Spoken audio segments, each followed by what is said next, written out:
Welcome back, everybody, to another episode of Gay Replay Dragon Age Inquisition.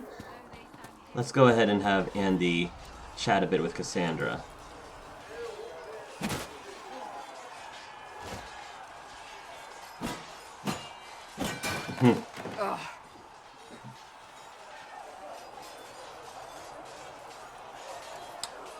I kind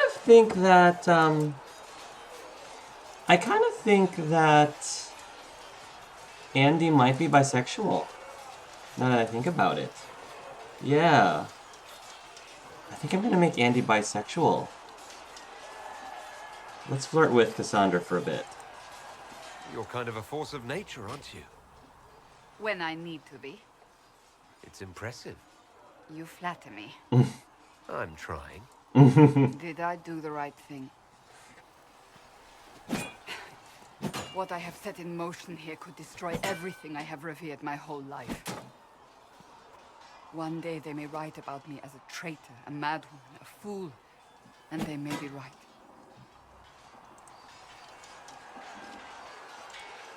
What does your faith tell you? I believe you are innocent. I believe more is going on here than we can see. And I believe no one else cares to do anything about it. They will stand in the fire and complain that it is hot. I love that comment. But is this the Maker's will? I can only guess.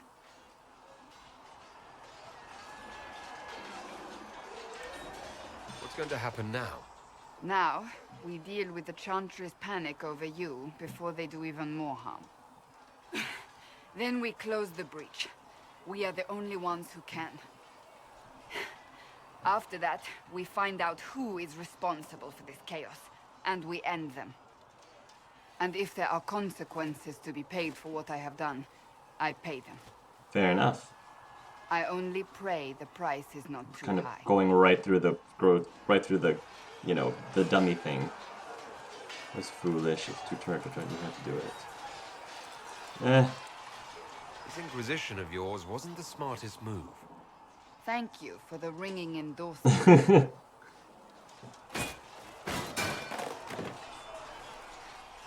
My trainers always said, Cassandra, you are too brash. You must think before you act. I see what must be done, and I do it. I see no point in running around in circles like a dog chasing its tail. But I misjudged you in the beginning, did I not? I thought the answer was before me, clear as day. I cannot afford to be so careless again. It's gonna take a while, I think, for Cassandra and Andy to find some common ground and become friends. I think that it was a lot easier for Art and Cassandra to become besties. I think there's gonna be a little bit of friction between the two of them, even though he does find Cassandra attractive. He does find her attractive. I guess he still sometimes puts his foot in his mouth when he's talking to her, because I don't think that Andy is afraid to, even if he's attracted to you, I don't think he's afraid to tell you what he really thinks. Tell you what's actually on his mind. Which I guess Art is a little bit more contemplative. I don't know. I cannot afford to be careless again. Glad to hear the cause. No, you can't. There is a lot at stake. You do not have to tell me that. Yeah.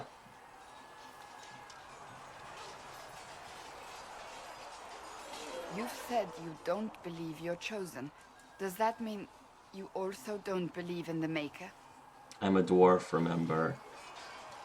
I do believe that's correct. Yeah, he doesn't believe. Andy doesn't believe. No, I don't. I suppose I should not be surprised. I have to believe we were put on this path for a reason, even if you do not. Now it simply remains to see where it leads us. Yeah, I don't think we're gonna be very good friends. Easy good friends with Cassandra. It's, like I said, once Andy gets to know you and trusts you, he's very loyal. He's loyal to a fault. It occurs to me I don't actually know much about you. What do you want to know? I'm not sure. Where are you from? You don't know? Make something up, tell her. I thought you knew that. I suppose I could ask Liliana. She has collected a frightening amount of information on you. But I don't want to ask her. I want to hear it from you.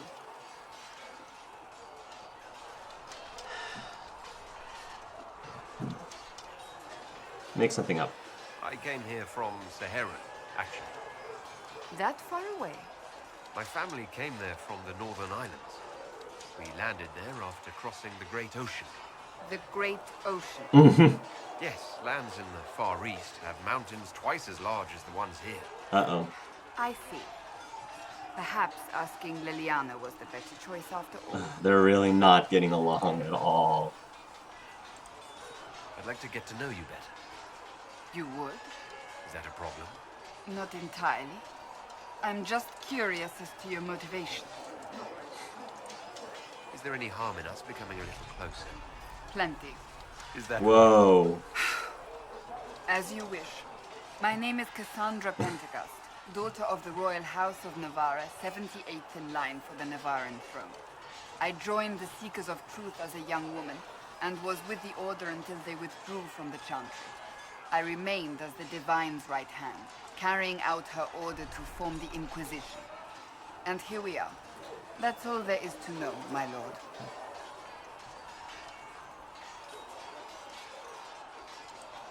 You're a member of Navarra's royal family. The Pentecosts are a very large clan. Half of Cumberland could say the same.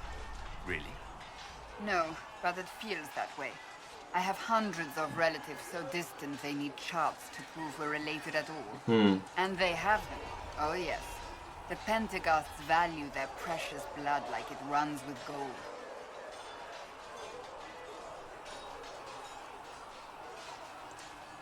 You don't think being noble gave you opportunities others don't have? They really An don't like opportunity each to be other. decadent, perhaps. To be useless to anyone but myself.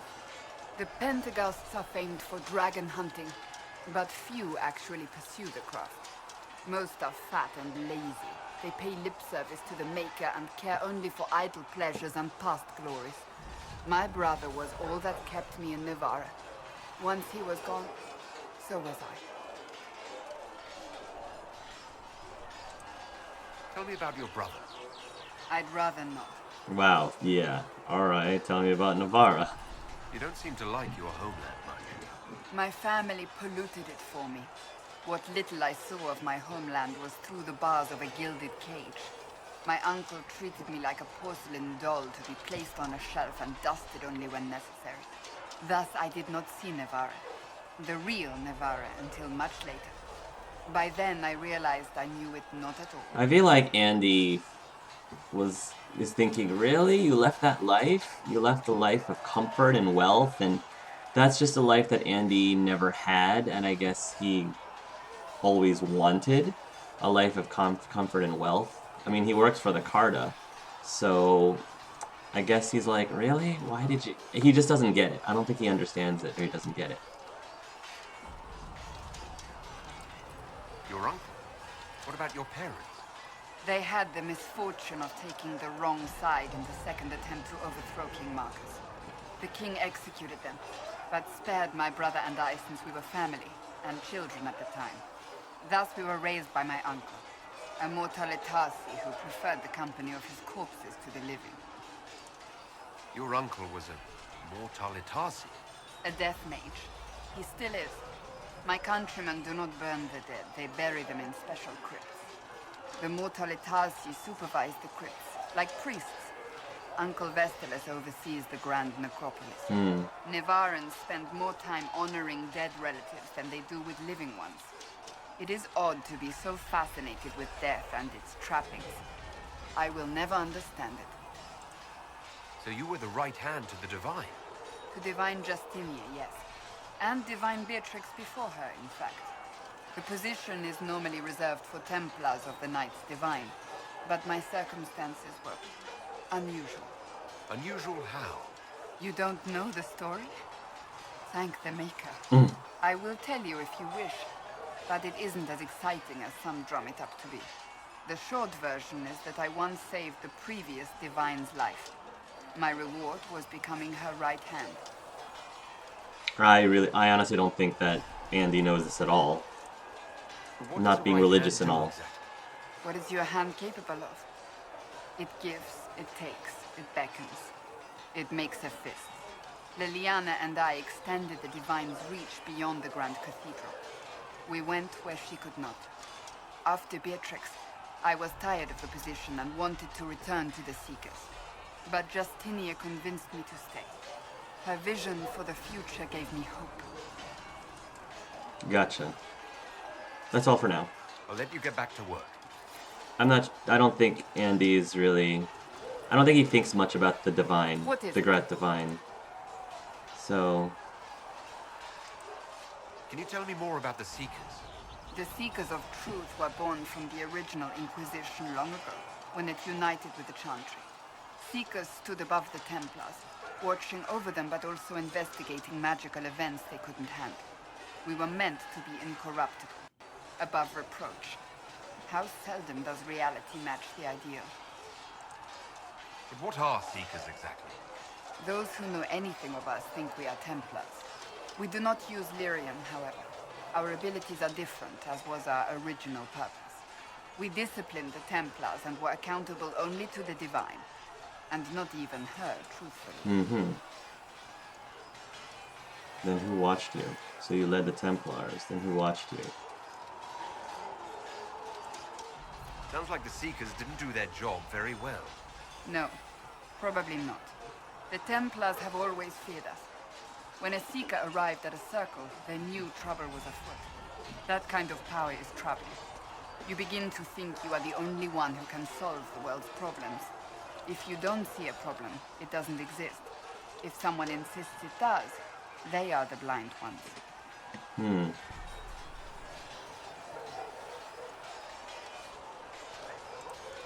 Why did your order turn against the Chantry? We originally united with the Chantry through a treaty that stated they would keep mages under control. It was felt Most Holy had tacitly allowed the Circle of Magi to vote on its independence, thus breaking the treaty. The Seekers saw themselves as justified, and they led the Templars into a war of righteousness.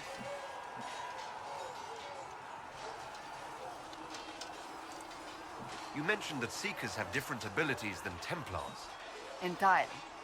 A Templar's abilities come from lyrium and are designed to hunt mages. Ours come from ritual and many years of dedicated training.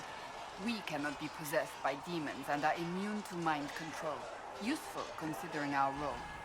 Seekers can gain other gifts, but that depends on the individual.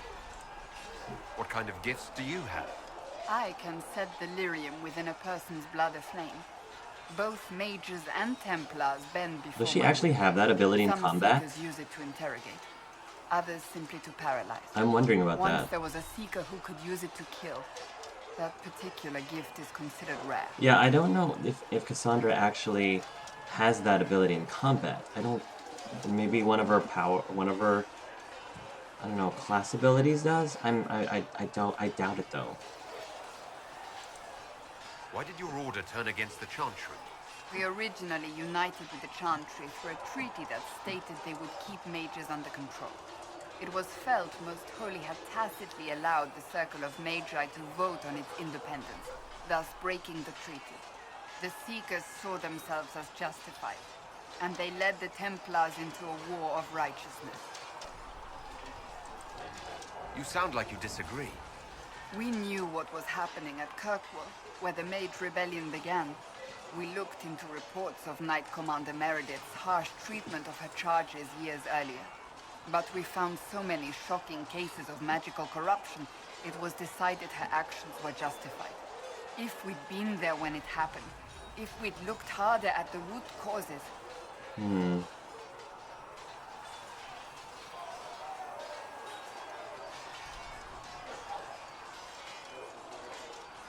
Mages should be free. I don't know. What happened couldn't be avoided. It started long ago. We weren't helpless. We had the power to act and chose not to. When faced with a problem, the Seekers would close ranks and crush it. We would find an answer, but only once we felt we weren't being coerced. The moment the mages voted for independence, Our response was predictable. It was difficult to watch. I feel like Andy might be a little wary of mages. I don't know. I haven't decided that completely, which is why I wasn't sure if I wanted to choose that answer necessarily. I'm still figuring him out, what his stance is on that. How does someone become a Seeker? Most Seekers begin training in their youth. I was much older, an exception due to my noble birth. We train rigorously for years. Our bodies and minds must be elastic to undergo the vigil, and most fail even then. Is the vigil some kind of initiation? It is the rite every Seeker must go through in order to summon their gifts.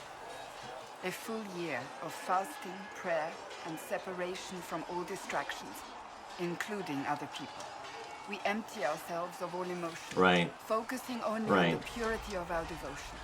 And the moment it finally ends, it's wonderful. Faith realized. I cannot put it into words. You were delirious. Yeah. Your mind was probably playing tricks on you by then. Yet the gifts are real. I know no more than that. If the vigil was not so arduous, I'd say more should be done. Andy doesn't buy it. What if mages never needed to fear possession by demons? I'm told it is impossible, however. I suppose I'll never know the truth of it. And Andy just doesn't buy it. He's like, sure, okay. I've no more questions. Alright. Let's go talk to... Actually, does Cassandra have anything else? Go on, then. Wow, like, I think she's having an attitude. She really doesn't like us at all. May I ask you about the Chantry? It is difficult to say what becomes of the Chantry now. They have no Templars, no leadership, and no one left who is worthy of succeeding the Divine. It has fallen apart when everyone needs it the most. I ache to think what this will mean in the days to come.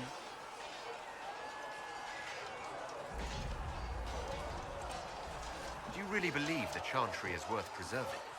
I do. But given your beliefs, I'd hardly be surprised if you disagree. Cast the Chantry aside and new problems replace old ones. We will have learned nothing from history. The people need stability, and the Chantry needs a new purpose. Andraste had a dream for us. It can still be achieved.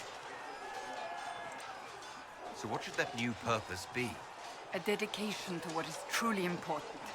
Instead of building cathedrals and sewing gowns for the Divine, the Chantry used to spend its coin feeding the poor.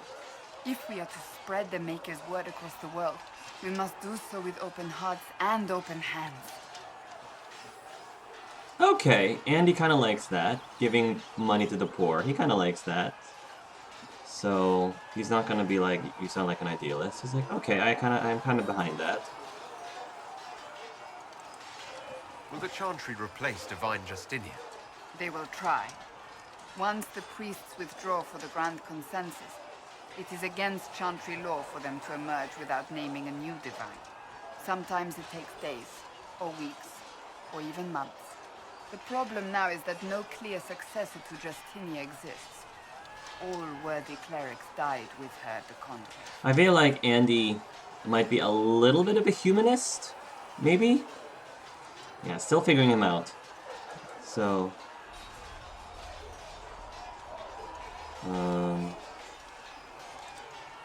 So what happens if they can't agree on someone?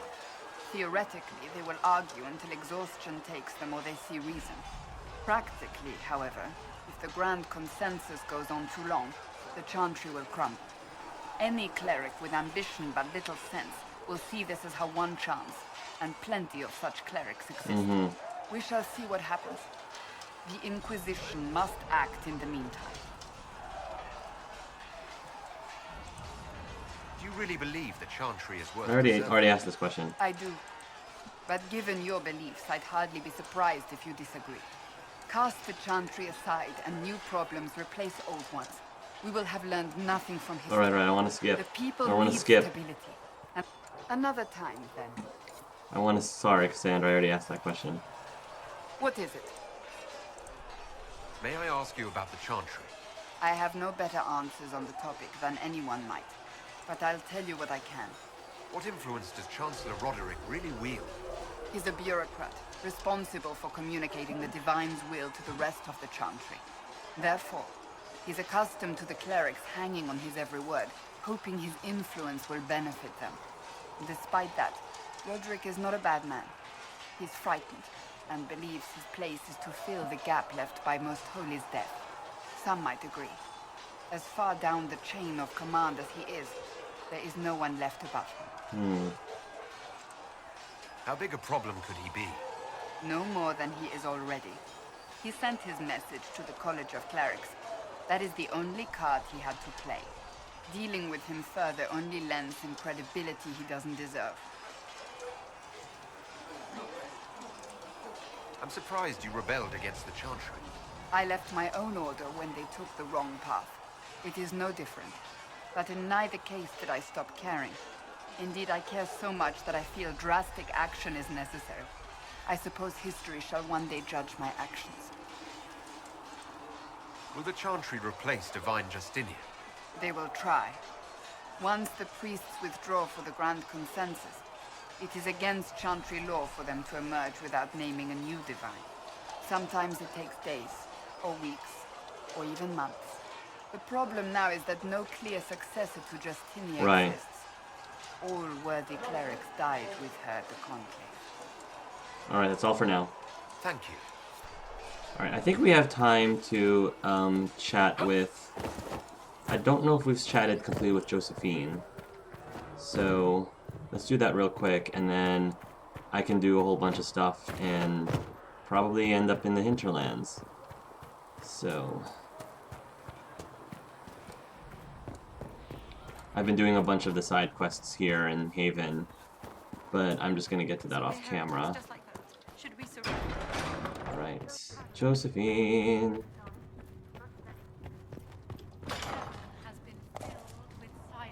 No, Josephine. Here we go. The Inquisition cannot remain, Ambassador, if you can't prove it was founded on Justinia's orders. This is an inopportune time, Marquis. More of the faithful flock here each day. But allow me to introduce you to the brave soul who risked his life to slow the magic of the breach. Master Kadash, this is the Marquis d'Aurelion, one of Divine Justinia's greatest supporters. And the rightful owner of Haven. House d'Aurelion lent Justinia these lands for pilgrimage. This Inquisition is not a beneficiary of this arrangement. This is the first I've heard of Haven having an owner outside the Chantry. My wife, Lady Machin of Denner, has claimed to Haven by ancient treaty with the monarchs of Ferelden. We were honored to lend its use to Divine Justinia. She was a woman of supreme merit. I will not let an upstart order remain on her holy ground. Hold on now. Demons are pouring from the sky, and you're worried about land claims. Haven is the d'Aurelion's rightful property. Has Empress Selene officially acknowledged your possession of Haven? I was unaware Her Imperial Majesty had conferred with Ferelden's monarchs on this matter.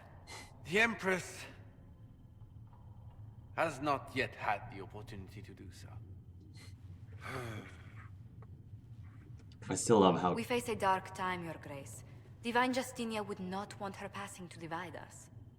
She would, in fact, trust us to forge new alliances to the benefit of all, no matter how strange they might seem.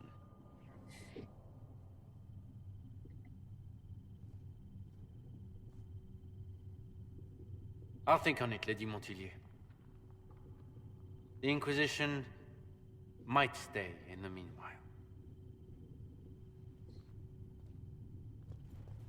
I forgot how good Josephine is. She is awesome. Do the d'Aurelions actually have a claim on this place? His Grace's position is not so strong as he presents it. Despite their Ferelden relations, the d'Aurelions are Orlesian. If the Marquis wishes to claim Haven, Empress Selene must negotiate with the Ferelden on his behalf. Her current concerns are a bit larger than minor property disputes. His Grace was all bluster then. Even should he leave, the Marquis will share his thoughts on us upon his return to Val Royeaux. Every guest we receive, and we will receive them, will spread the Inquisition's story. An ambassador should ensure the tale is as complimentary as possible.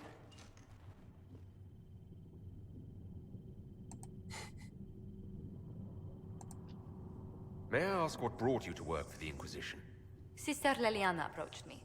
We've been acquainted for quite some time. For better or worse, being the Inquisition's diplomat has become as interesting as she promised. What sort of dealings have you had with nobility?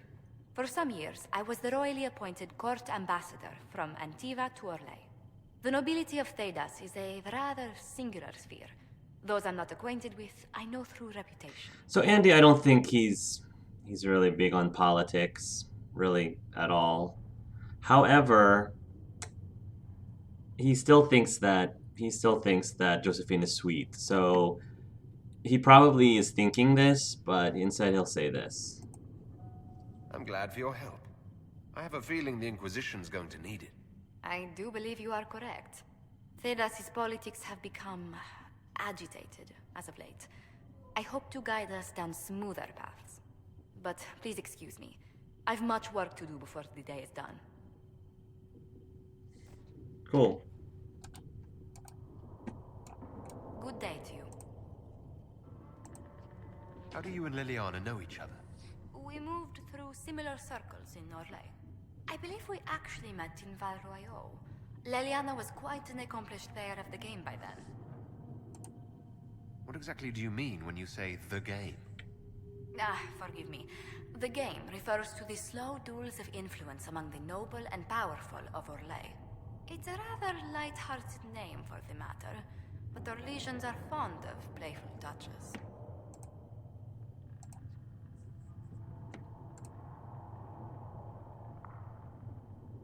Do you believe I'm holy? Oh. What did you do before coming here? I had the great honor of serving Antiva's crown as ambassador to Orlais. I'm also first in line to become the head of House Montilier, though my siblings attend to our mercantile affairs. How strong are your past loyalties? I would never have given up my position if I did not intend to fully commit to the Inquisition. We cannot fall back on borders. Antiva is as threatened as any country by the rebellions. If anything, the alliances I forged there may help our current cause. Do you think the Inquisition will continue after we seal the breach? If we prove ourselves by healing the breach, people may turn to us for other things. Protection, counsel, justice. The Inquisition offered these once to those in need. What business are the Montiliers in exactly? We began as merchants. My ancestors founded the first trade routes to Rivain. We once sent entire fleets across the Waking Sea.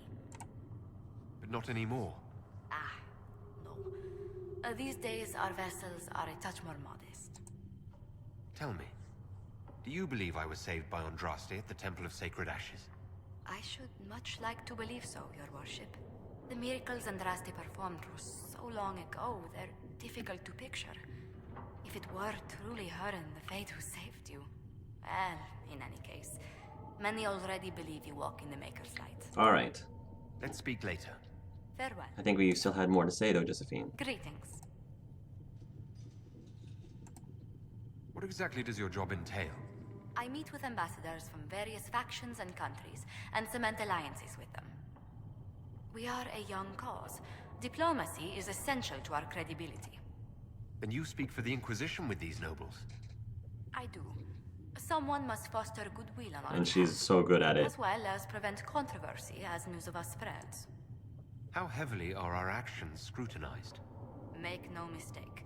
Every noble house, every throne, is waiting to see what the Inquisition does next.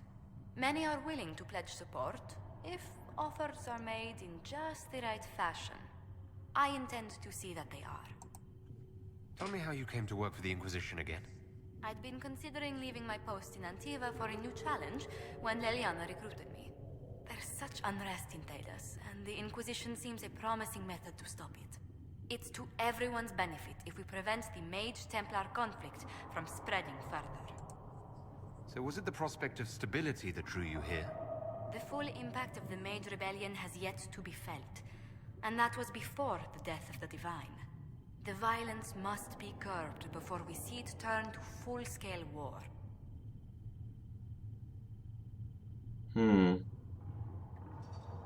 It isn't our fight.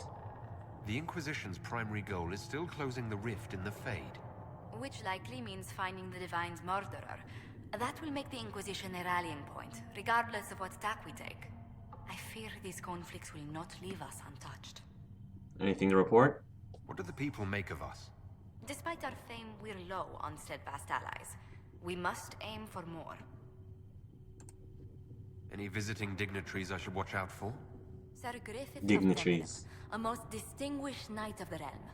He's defeated darkspawn, slain demons, chased down abominations. Just don't ask him about it over dinner. He spares no detail. Fair enough. Greetings. What do the people make of us? Despite our fame, we're low on steadfast allies. Any thoughts on the people here? Who did you mean? All right. Well, you guys already know about all of this, so. Let's speak later. Goodbye. So anyway, guys, thanks for watching this episode of Gay Replay Dragon Age Inquisition. Tune in next time, everybody, and until then, love yourselves and love each other.